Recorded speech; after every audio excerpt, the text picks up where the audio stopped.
जब गुरु नानक साहब नहीं आए थे तब कोई सिख नहीं था। जब मोहम्मद साहब नहीं आए थे तब कोई मुसलमान नहीं था। जब ईसा मसीह साहब नहीं आए थे तब कोई ईसाई नहीं था। और पीछे लौटते चले जाओ तो केवल मनुष्य ही मनुष्य रह जाते। ये रगड़े झगड़े किसने पैदा किए? हमारे मन ने पैदा किए। हरे किसके लिए? केवल अपने स्वार्थ के लिए। हरे प्रेमी भाई बहनों, महात्माओं का जो उपदेश होता है वो कुल आलम के लिए होता, सारी दुनिया के लिए होता, सारी कायनात के लिए होता, सर्व मानव जाति की भलाई के लिए होता, आसान से आसान होता, सरल से सरल होता। महात्माओं ने अपना पूरा जीवन जीवों के कल्याण के लिए समर्पित कर दिया।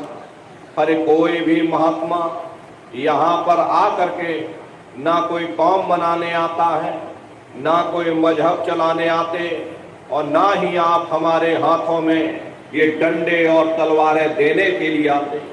अरे आप तो सच्चा मार्ग, सनातन मार्ग समझाने के लिए इस धरा भूमि पर शरीर रूप में अवतार लेते हैं।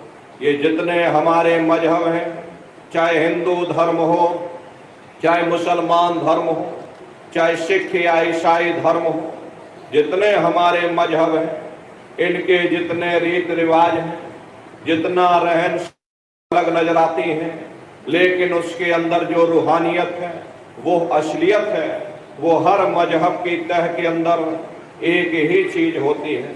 संत महात्मा फकीर केवल उस रूहानियत को हासिल करने का तरीका समझाते। आप तमाम जिंदगी उस रूहानियत का प्रचार करते हैं। रूहानियत और शरीयत का आपस में वैसा ही रिश्ता होता है जैसा कि जेवरों का जेवरों के डिब्बों के साथ होता है। कीमत जेवरों की होती है, डिब्बों की नहीं। तलवार को काम आनी होती, म्यान को नहीं। ठीक उसी प्रकार से हमें जो कुछ भी प्राप्त होगा उस रूहानियत से प्राप्त होगा। जब हम रूहानियत से दूर हो जाते तब आहिस्ता आहिस्ता हम शरीयत के कैदी बन जाते, शरीयत के गुलाम बन जाते। वो शरीयत धर्म के ठेकेदारों के हाथों में चली जाती। वे हमें बाहर मुखी कर देते, कर्म कांडों में फंसा देते। न किसी को रूहानियत की समझ होती है और ना ही कोई समझाने की कोशिश करता। ये लोग हमें इतना बाहर मुखी कर देते, इतना कर्म कांडों में उलझा देते हैं ताकि उनका भी रोजगार चलता रहे। जिस चीज को हासिल करके हमें सुख प्राप्त करना है उस ओर हमारा ध्यान ही नहीं जाता।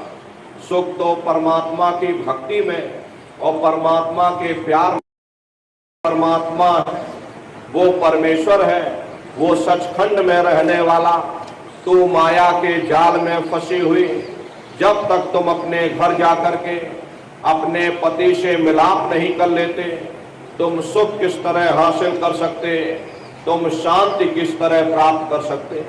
प्रेमी भाई बहनों, इस नाशवान जगत में न कभी किसी को सुख मिला और न भविष्य में कभी मिल सकता है। ये जो कुछ थोड़े बहुत सुख नजर आते हैं, आहिस्ता आहिस्ता सब दुखों में तब्दील हो जाते हैं। प्रवी प्रेमी भाई बहनों, यहाँ पर कभी किसी को स्थायी रूप से सुख और शांति नहीं मिल सकती। कभी कभी मन में ख्याल आता है कि शायद जिन दिनों महात्मा आए थे तब दुनिया की हालत इतनी अच्छी न रही होगी, इसीलिए महात्मा दुखी दुखी चिल्लाते रहे। अब हमने जिंदगी के हर क्षेत्र में इन 100 सालों के अंदर इतनी तरक्की कर ली।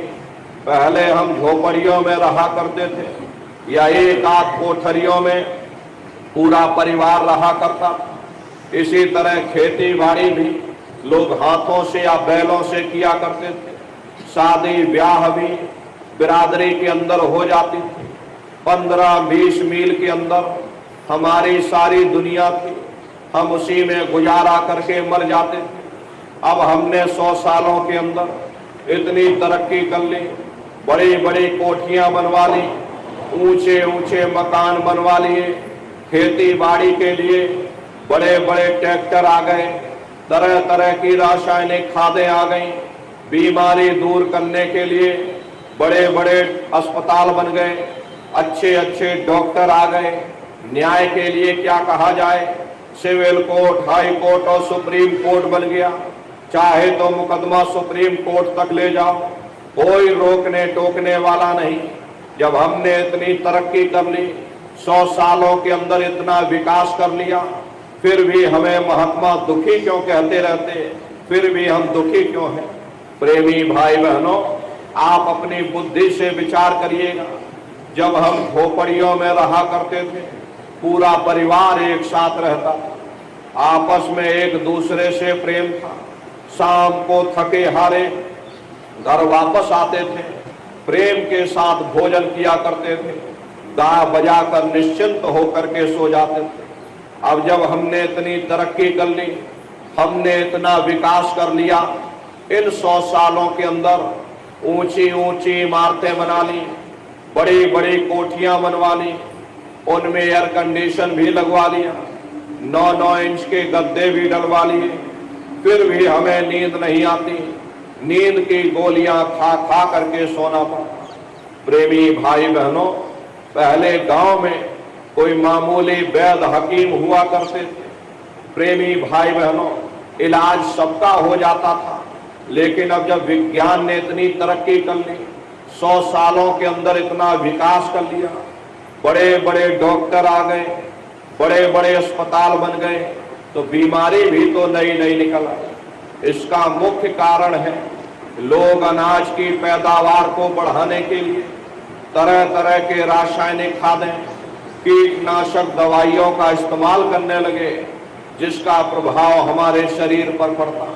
अरे डॉक्टर जरूर हैं, पर मिलते किसको हैं?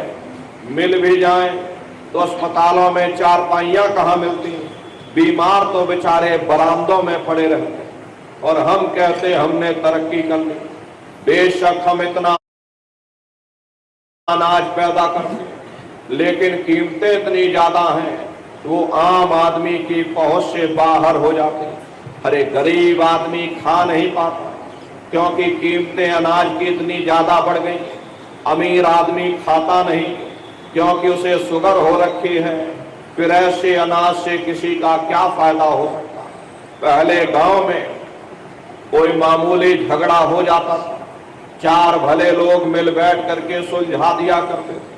अब आप मुकदमा करके देख लीजिए, क्या मजाल 20-25 साल से पहले आपको कोई फैसला मिल जाए? किसी से पूछ करके देखो, किसी को भी फुर्सत नहीं। डॉक्टर को फुर्सत नहीं, जज को फुर्सत नहीं, वकील को फुर्सत नहीं, कारखानेदार को फुर्सत नहीं, उद्योगपतियों को फुर्सत नहीं, किसी को भी फुर्सत नहीं। सबके चेहरे पर चिंता और तनाव की लकीरें हैं। फिर ऐसी तरक्की से किसी का क्या फायदा हो सकता? प्रेमी भाई बहनों, ये तरक्की का कसूर नहीं है, ये हमारा अपना कसूर है। हम उन चीजों के कैदी बन गए।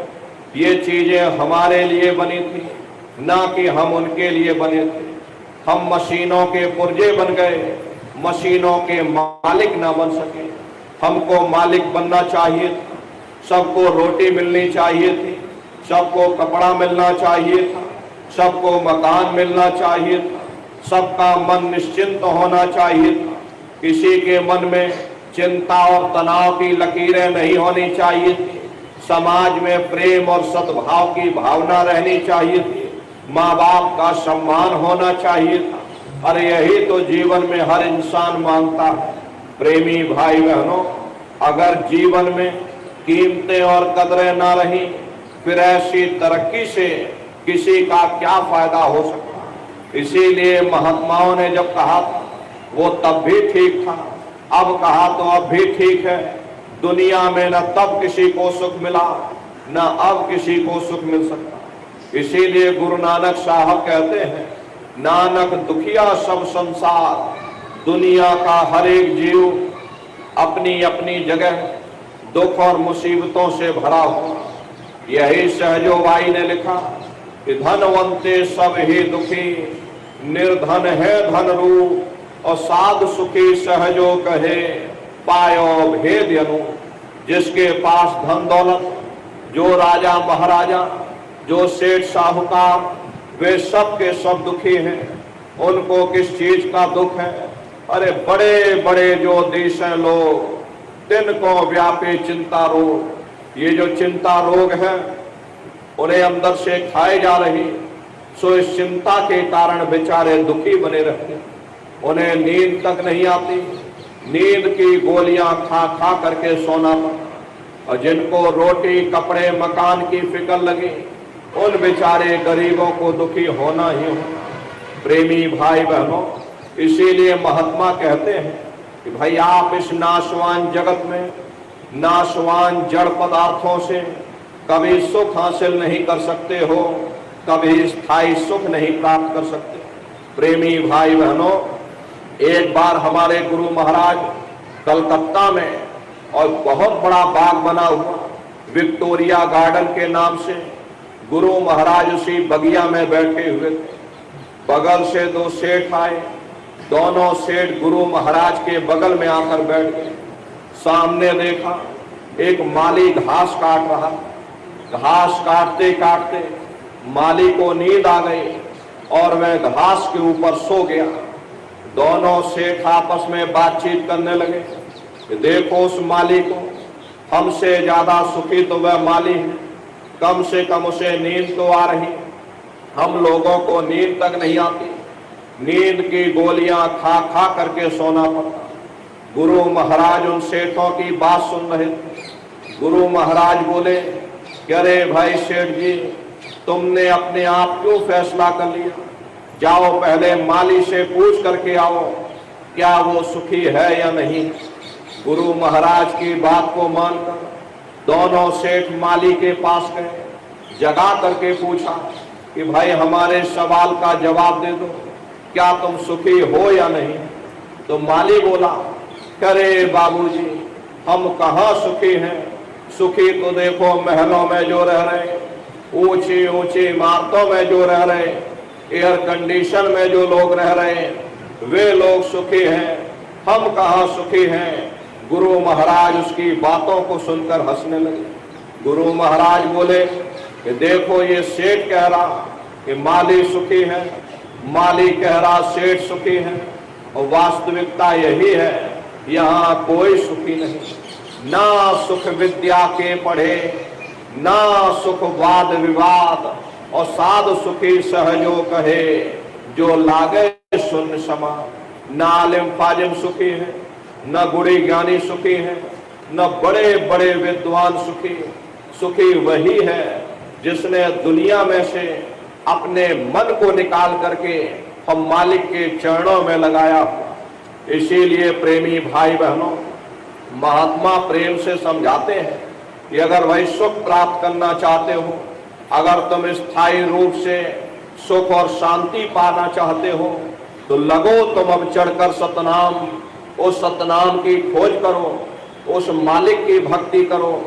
क्योंकि जितना अरसा, जितना समय हमारा ध्यान मालिक की भक्ति में लगा रहेगा, हम दुनिया में 2-4 दिन जरूर सुख हासिल कर सकते हैं।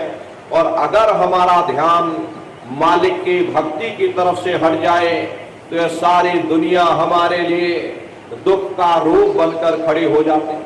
अरे आप सभी लोग बुद्धिमान हो, अपनी अपनी बुद्धि से स्वयं विचार करिएगा। एक छोटा सा बच्चा अपने पिता की उंगली पकड़ करके मेला या नुमाइश में घूमने जाता है। उसे मेले की हर साजो सामान बड़ी खूबसूरत नजर आती है। किसी जगह खेल खिलौनों की दुकानें लगी, कहीं गुड्डे गुड़ियों की दुकानें लगी, कहीं झूलों की दुकानें लगी, कहीं मिठाई और पकवान की दुकानें लगी। तो वह बच्चा सोचता है कि शायद ये खुशी हमको मेले के साजो सामान से प्राप्त हो रही। और अगर भूल करके भी वो बच्चा अपने पिता की उंगली छोड़ देता, वह सारा साजो सामान उसी जगह रहता है, लेकिन बच्चा रोने चिल्लाने लगता, चीखने लगता। तब उसे खुद ब खुद महसूस होता है ये खुशी हमें तभी तक प्राप्त हो सकती है जब तक हमने अपने पिता की उंगली पकड़ रखी। हमारा पिता कौन है? वो परमात्मा है, वो परमेश्वर है जिसने अंड खंड ब्रह्मांड की रचना की। जितना अरसा, जितना समय हमारा ख्याल मालिक की भक्ति में लगा रहेगा, हम दुनिया में 2-4 दिन जरूर सुख हासिल कर सकते। इसलिए प्रेमी भाई बहनों, चारों तरफ से अपने ख्याल ध्यान को समेट करके एक चित्त हो करके उस परमात्मा की भक्ति करो, सुरत शब्द नाम की कमाई करो। ऐसा मत करना कि गंगा गए तो गंगा राम बन गए और जमुना गए तो जमुना दास बन गए। चलो जप भी कर लें, तप भी कर लें, पूजा भी कर लें, पाठ भी कर लें, कोई ना कोई उपाय कारगर होगा ही। हरे नन्नारियों, इस बात को हमेशा ध्यान में रखिएगा, जो पानी 100 सुराखों से बहेगा वो कभी खेत नहीं सींच सकता। अगर हम अपने ख्याल को दुनिया में चारों तरफ फैलने देंगे, हम कभी कुछ भी प्राप्त नहीं कर सकते। एक है साध है सब सद है, सब साध है सब जाए। जो 2 नाव पर पैर रखता वो बीच मझधार में गोता खाता। इसलिए चारों तरफ से अपने ख्याल ध्यान को समेट करके एक चित्त हो करके सुरत शब्द नाम की कमाई करो, क्योंकि शब्द को पकड़कर ये जीवात्मा मृत लोक में आई। शब्द को ही पकड़ करके ये जीवात्मा अपने देश यानी सचखंड में वापस पहुंचेगी। पहले तो यहाँ कुछ नहीं था, पहले यहाँ न हम थे न आप थे, न ये जमीन थी न आसमान था, न देवी थे न देवता थे, पहले कुछ नहीं था। प्रेमी भाई बहनों, तो पहले क्या था? आपकी धर्म पुस्तकों में लिखा है कि एक अनियम नामा अभि सच्चिदानंद प्रभु धामा। वो एक अनियनामी महाप्रभु अपने अनामी धाम में अखंड राज किया करते थे। उस मालिक की मौज मर्जी उठी, उन्होंने 3 लोक का विस्तार किया, यानी अगम लोक, अलख लोक और सतलोक। ये तीनों लोक एक रस है। यहाँ न कभी परिवर्तन हुआ, न भविष्य में कभी हो सकता। काफी समय जब बीत गया तब रचना का विस्तार सतपुरुष भगवान ने किया। उन्होंने अपनी आवाज पर अनंतों अनंत ब्रह्मांडों की रचना की और अपने 16 पुत्रों को नीचे भुजा दिया। प्रेमी भाई बहनों, निरंजन भगवान जिनको दुनिया ईश्वर कहती है, सतपुरुष भगवान के सबसे छोटे पुत्र हैं। इन 16 पुत्रों ने नीचे आकर घनघोर तपस्या की और अपने पिता को प्रसन्न करके यानी सतपुरुष भगवान को प्रसन्न करके सतलोक के समान राज मांग लिया। राज चेतन पर किया जाता है, जड़ पर नहीं किया जाता। इसीलिए इनको रूहों का यानी जीवात्माओं का छोटा सा भंडार दे दिया गया। जब जीवात्माएं ऊपर से नीचे